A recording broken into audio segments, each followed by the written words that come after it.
पर यहाँ पर तो खाने के लाले पड़े हुए हैं, आटा तक नहीं है। सस्ता आटा लेने के लिए लोग मर रहे हैं, लाइनों में लग के उनकी जानें जा रही हैं। तो कहाँ हम बात कर रहे हैं कि वो जो है वो पूरी पोर्ट की पोर्ट खरीद रहे हैं, वो जनाब वो बंदरगाहें खरीद रहे हैं। उनका एक ही बंदा उठता है अडानी, और वो बंदरगाह खरीद लेता है इसराइल की। Of it is not taken of. अगर आप हवाई जहाज में बैठे ना तो पहले प्लेन बैक ऑफ स्लोली होता है, फिर रनवे पे आके तेजी से। तो I think India is at the moment runway पे, तेजी से प्लेन दौड़ रहा है, उस पे लोग खुश हो रहे हैं। अभी वेट करें, when it takes off it will really take off. कह रहे हैं कि आइंदा 2030 तक it should double its economy, 10-12 trillion हो जाएगी। वो सियासी इंतशार से डूबती मैशत और बढ़ती महंगाई का जिम्मेदार करार दिया जाए। जर्मनी को पीछे छोड़ रहे, will be the fourth biggest economy. 3 साल में will overtake Japan and will be more than $5 trillion.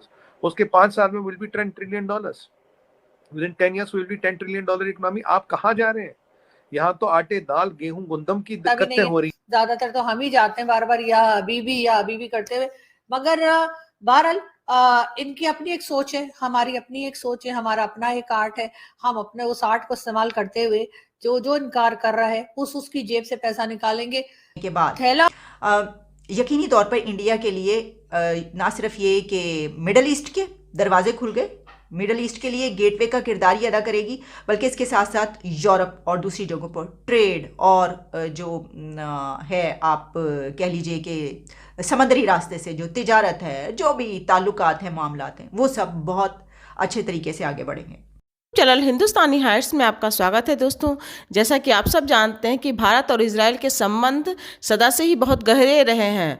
Israel के यहूदियों को जब पूरी दुनिया में कहीं पनाह नहीं मिली तो उन्हें भारत में, इजराइल का मानना है कि भारत ही एकलौता ऐसा देश है जहां यहूदियों को टॉर्चर नहीं किया गया, उन्हें उनके धार्मिक विश्वासों की वजह से निशाना नहीं बनाया गया।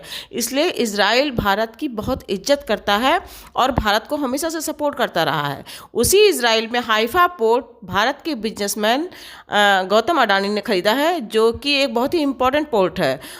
इस पोर्ट की चर्चा आजकल चारों तरफ हो रही है। हाइफा पोर्ट को इंडिया के बिजनेसमैन गौतम अडानी के खरीदने की वजह से पाकिस्तान बहुत चिंतित है, क्योंकि इनके यहाँ एक ग्वादर पोर्ट जो कि पाकिस्तान ने चाइना की हेल्प से बनाया था, वहाँ पे पूरी तरह से खालीपन पसरा हुआ है। चाइनीज़ भाग रहे हैं ग्वादर पोर्ट से, क्योंकि बलूचिस्तान में प्रोटेस्ट हो रहे हैं, इनका सीपैक बंद हो चुका है।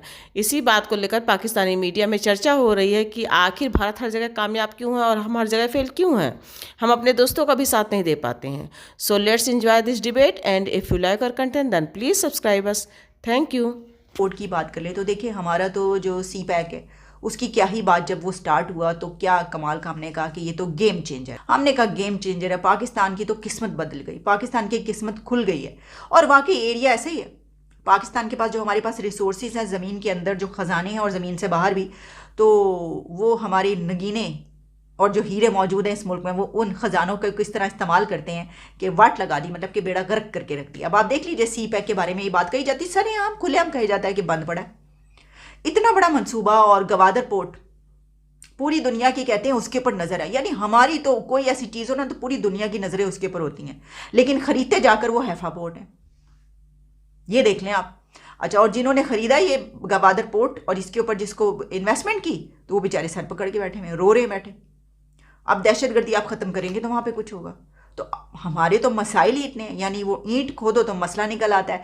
तो इतने मसाइल में, इतने प्रॉब्लम्स में हम असल में तो देखिए ना, ये जो हम बात करें ना हैफा पोर्ट की, इस वक्त मुझे इस खबर को आपके सामने नहीं रखना चाहिए था। मेरे सामने इस वक्त खबर ये होनी चाहिए थी कि सी पैक का जो है ये नई डेवलपमेंट हुई है और यहाँ पर ये हो रहा है। अब दुनिया के वो आ रहे हैं और कह रहे हैं हमें इतना सा हिस्सा दे दो और हम खरीदना चाहते हैं, हमें ये वाला जो है हम यहाँ पर अपना तिजारत शुरू करना चाहते हैं। ये तो ट्रेड हब बन गया है सी पैक, और पूरी दुनिया से लोग यहाँ पर आ रहे हैं। बल्कि जो इंडिया है उसने भी हमसे रिक्वेस्ट कर दी है और इल्तजा की और मिन्नतें कर रहा है कि देखें जो सी पैक है उसमें भी हमें शामिल करें और हम ये हिस्सा लेना चाहते हैं। आपका इतना तरक्की कर गया सी पैक, हमें भी शामिल करें, वरना फिर हमारी जाग खुल जाती है, आँख खुल जाती है हमारी ख्वाब से। ख्वाब खरगोश के मज़े ले रहे हैं, बस ये सोचते रहते हैं, ये हमारे इमेजिनेशन में सब कुछ होता रहता है और फिर हमें पता चलता है कि टीटीपी हमले कर रही है, इतने लोगों को मारती है, दहशतगर्दी यहाँ तक पहुँच गई है, पॉलिटिकल टर्मोइल ख़त्म नहीं हो रहा है। हमें ये भी पता है कि इजराइल तमाम कंट्रीज से ताल्लुकात बनाना चाहता है, यानी उससे जो जिन कंट्रीज़ ने सिफारती ताल्लुकात ख़त्म कर रखे हैं वो उसकी ये कोशिश है कि सिफारती ताल्लुकात कायम करें।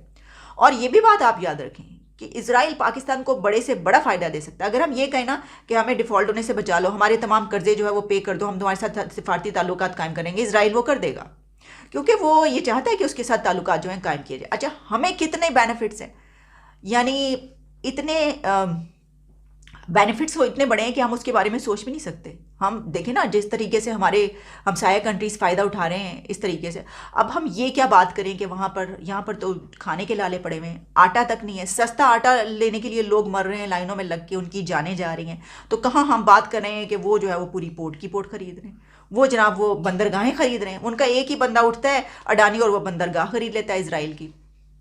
तो आप इससे अंदाज़ा कर सकते हैं। अच्छा, और जहां हम ये भी देखते हैं कि सऊदी अरेबिया के बारे में कहा जा रहा है कि आने वाले दिनों में उसके भी इजराइल से ताल्लुकात जुड़ने वाले हैं। स्ट्रेटेजिक पर्सपेक्टिव सऊदी अरेबिया और इजराइल के हैं।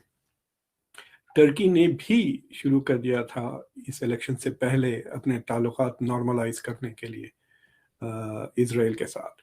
सो there seems to be an acknowledgement in the Middle East कि भाई ये फ़लस्तीन का मसला हमको आगे बढ़ने नहीं दे रहा है, और इन्होंने टोटली मार्जिनलाइज कर दिया है। सिवाय ईरान के अब कोई फ़लस्तीन के मसले को लेकर कुछ करता नहीं है, और ईरान से ज़्यादा डरते हैं अब मुल्क के इजराइल। एक सबसे बड़ा जो शिफ्ट आया है कि Israel is in, Iran is out, जहाँ तक मिडल ईस्ट मुल्कों का सवाल है। तो सबसे बड़ा पराया मुल्क अब ईरान बन गया है, और इजराइल इज नो मोर अ पराया इन द मिडल ईस्ट। तो इजराइल के सामने यूं कहिए कि घुटना टेक चुके हैं अरब्स। तो इंडिया के रास्ते में इस्लामी दुनिया के साथ इतनी गर्मजोशी के अगर रास्ते में कोई रुकावट थी तो वो पाकिस्तान था। जिस तरह के इस्लामी दुनिया का इसराइल के रास्ते में अगर कोई रुकावट थी तो वो पैलेस्टाइन था, वरना उनको डायरेक्टली उसके साथ जो है वो कोई ताल्लुक बनाने में कोई प्रॉब्लम नहीं था। है कि the most critical aspect was the Kargil war. देखिए, गोल फिर के पाकिस्तान आ जाता है।